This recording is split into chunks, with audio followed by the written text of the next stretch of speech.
Welcome back to another episode of Humanitarian Horizons. I'm your host, Christina DiArcangelo.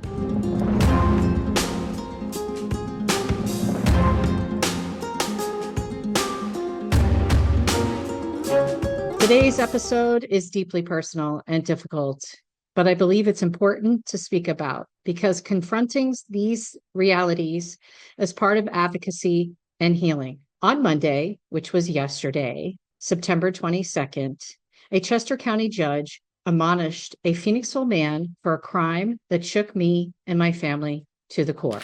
My son and I were present in court to provide victim impact statements, reliving the trauma that happened on March 24th of 2022, a night that none of us will ever forget. I want to be honest with you about what we had to endure. The prosecutor, ADA Cockshaw, recounted the horrific events of that night. My mother was locked in the basement. She was fed nothing but old pizza, a Mountain Dew, and water. And the man responsible who stole from her. Hearing these details in a courtroom, even months or years later, is gut-wrenching. It's a moment where the past hits you like a wave and you can't escape. And yet we had to be there to ensure that my mother's voices were heard since she's no longer alive, and that then my voice was heard, and so was my son's, and also hopefully experiencing justice that was actually occurring in this case. As my son and I gave our statements, I realized that sharing our pain publicly isn't just for court. It's for anyone who has survived abuse, neglect, or the violation of trust. It's a reminder that speaking out matters and that advocacy starts with being courageous enough to confront what others might want you to forget. The courtroom wasn't just about resentencing. It was about accountability. It was about the truth finally being told and the human cost of abuse being recognized. And while no sentence can ever undo the trauma, having our voices heard was a step towards justice, not only legally, but emotionally. To anyone who has faced similar abuse or who knows someone who has, you're not alone. Speaking up is terrifying, exhausting, and often re-traumatizing, but it's also powerful. It's a part of reclaiming your story. As a parent, as a human, as an advocate, I stand by the importance of showing up even when it hurts. It was very, very, very, very difficult to listen to what happened yesterday. It was also very difficult to hear the lies through the public defender, meaning not the public defender telling lies, but hearing my nephew. Yes, for all of you out there that are listening and following this case, Christopher Roos was my nephew. And Christopher Roos was raised by my parents. And Christopher Roos decided that it was a good idea to introduce my mom to David Frame. Yes, that's how David Frame got involved. Everything was because of my nephew, Christopher Roos. Christopher Roos also had committed a crime prior against my mother for financial elder abuse. Isn't that amazing? So we already had a previous crime committed against my mother. And when he was coming out of prison, late December of 2021, he convinced my mother to let him move back into her house when he was in prison for a crime that he committed against her. That's right. That's how he got back into the house. David Frame was already living there. So I am understanding that at the time that Christopher moved back into my parents' house, i.e. my mother's, because my dad had died, that David Frame had already moved all of his family in. So his children, they were living upstairs. The house was perfectly put together. This is when they decided to go to Rent-A-Center and get TVs and stereo equipment and washer and dryers, because we needed lots of those for some unknown reason. And use my mom's credit card to pay for everything. So her Direct Express, which is where her Social Security money would go on, and my father's Social Security money. And then they also used my father's pension check from the Pennsylvania Turnpike. So they were living high on the hog upstairs, and my mom was trapped in the basement. So when Christopher came back, he found out that my mom was living in the basement, that she was trapped in the basement. He knew the circumstances that she was living in. and decided not to do anything. He joined in the endeavor. Not only did he join in, but when everything happened and when the charges were filed, he ran away twice. He was given opportunities for mental health and drug rehab, and he didn't go forward with the program. As a matter of fact, the assistant DA offered him the chance to go to drug rehab as part of his open plea last August. And that's when he decided he was going to leave the step down rehab home and be on the run and not face the music and just run for almost a year. And it took almost a year to get him captured again. And when they captured him again, it was the police in Pottstown. They found drug paraphernalia on him. And he almost, and no, not almost, he did. He ran into a squad car on a bicycle and caused the squad car damage. Again, still doing drugs.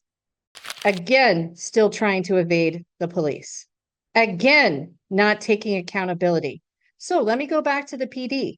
So when the public defender started talking, as he started to present his side of the case before Judge Revito, after ADA Cockshaw finished her job, he weaved this story together that Christopher was this kid that had been domestically abused, that his father, he was living with his father independently up until the time he was 12. And then when he was 12, his father was incarcerated and he was homeless at one point. And then the death of my father really put him over the edge. You notice the sarcasm in my voice.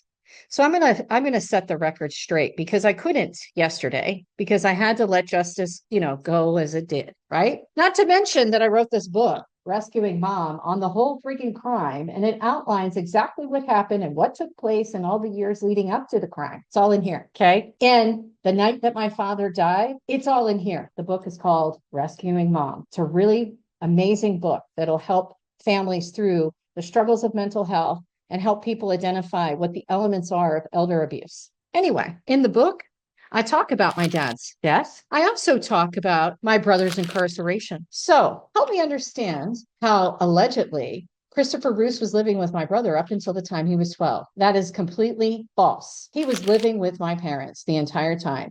Since the time that my brother was awarded custody, I believe Christopher was 3 or 4 years old. He lived with my parents. As a matter of fact, Christopher slept in my old bedroom. My old bedroom, okay? Yeah, my bedroom. So when my brother, unfortunately, was incarcerated for brandishing the gun at Wawa, Christopher, I think, was probably 12 years old. However, he was already living with my parents, and my parents were primarily taking care of him. I was also helping take care of him and financially support him. I had been financially supporting the child since I was in my mid-20s, since I lived in North Carolina. When I lived in California, I sent money back to my father as well when he needed money for the kid, because my dad was a blue-collar guy and he did his very best. And my mom wasn't working at the time due to her mental health and her disabilities. So my dad was the sole provider. And here he was trying to help take care of this kid who later came up with a plan to not once, but twice steal my mother's money, which, by the way, ended up being my father's because my dad was the one who worked. Okay. Yes, my mom had Social Security coming in. And yes, my mom worked back in the day, but it was mostly my father. Not only that, but when my brother went to prison, there was a power of attorney put in place, and myself and my father were named the responsible parties on behalf of Christopher. So myself and my father were co-parenting. We were dealing with all the ridiculousness that this kid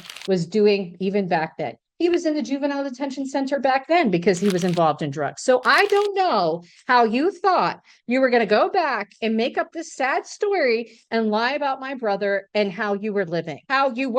That's a complete false narrative. And then to mention my father and watching him die and how it was so terrible for you. Well, let me tell you something. Again, in my book, I talk about the night that my father passed away. And in my book, you'll read the fact that Christopher Bruce was impaired the evening that my dad died. And it was also told to me by the EMTs that my father had been dead for for some minutes before anyone in the household realized that he died. And the people that were in the household were my mother, brother, and my nephew. And leading up to my father's death, My nephew was misbehaving so terribly, and my brother was acting so out of pocket. My father had asked me to evict my brother and have him take his kid with him because my father was sick and friggin' tired of the nonsense that he was putting up with when he was dying. Yeah. So you can imagine how I felt listening to these false statements once again about my family, once again, and never acknowledging all the things that my father and I did for him, or the things that my mother did post-mortem of my father dying. The fact that my mother let him live in her house, and he was so high on drugs at times that he made holes in the walls. He ruined parts of the house that evidently got repaired by someone, I don't know who. But anyway, the point of the matter is the intention was clear. He intended to harm my mother. He kept doing it. He wanted to steal the house. As a matter of fact, this did not come up in court, but it was told to me during the proceedings that this whole entire it's been 3 years this has been going on. I was told that Christopher Roos thought that he deserved the house when my mother passed away. He deserved the house, not Christina DiArcangelo, who is the last of the children out of me and my brother. It was me. Okay. I was the one who was responsible for my brother when he passed away. I'm the one who paid for his memorial. I'm the one who did everything that needed to be done because they couldn't find my mother because she was locked in the basement. Okay. And then to also hear at court that Christopher, is most sorry that he wasn't able to talk to my mom before she died. Are you fucking kidding me? Are you fucking kidding me? She died because her health deteriorated so horribly based on the conditions that she suffered being trapped in the basement that she was when she got out of the basement, was additionally diagnosed with major depressive disorder and post-traumatic stress disorder. Her bipolar disease worsened and everything started to fall. Her health got considerably worse. And at some point, I'll talk about that, okay? Because there's some things behind that as well. But to have the audacity to say that he feels badly that he couldn't talk to my mother before she died? Are you kidding me? Are you really kidding me? You put her in the urn, in my opinion. You contributed to her death. And once again, who cleaned up the mess? Good old CD over here, Christina DiArcangelo. When my mom died, I was the one that the body was released to. I was the one who had to deal with her assisted living. The place that I had just moved her in June. That's right. June of 2022. I got her a nice place. I bought her furniture and all these things so she could live her life and live her best life finally. Live free from everything else that she was being tortured by, eat food that she wants to eat, go places that she wants to go with the community. I did all of this. And then she dies and it comes back to me. I lose my deposit that I had to pay for my mom because her credit was ruined because they weren't paying the bills that they were supposed to be paying. That didn't come up in court, by the way, either. And the liens that were on the house. So when I sold the house, we had to pay the liens out because the money they were supposed to be using to pay the bills, they put in their fucking pockets instead. Yeah. And so who handled all that? Yeah, you're looking at her. Okay. So am I angry? Oh, yes, I'm very angry. I am very angry. But this episode is a reminder of why I do this work, to shine a light on injustice, to give a voice to survivors, and always encourage everyone to fight for dignity, accountability, and humanity. We must stand up to these attackers. We must shine a light on these people who are continuously looking for victims to abuse. We need to make sure that everybody understands what is happening out there. Because my mom isn't the only victim out there. There have been many other victims that I've seen as a result of what's happened to my mother. And that is why I wrote the book, Rescuing Mom. So I know I got a little fired up today. I'm sorry, but I just want to thank everyone for listening to Humanitarian Horizons. And if this episode resonated with you, please share it with someone who might need to hear they're not alone. And remember, our voices, no matter how small, they matter.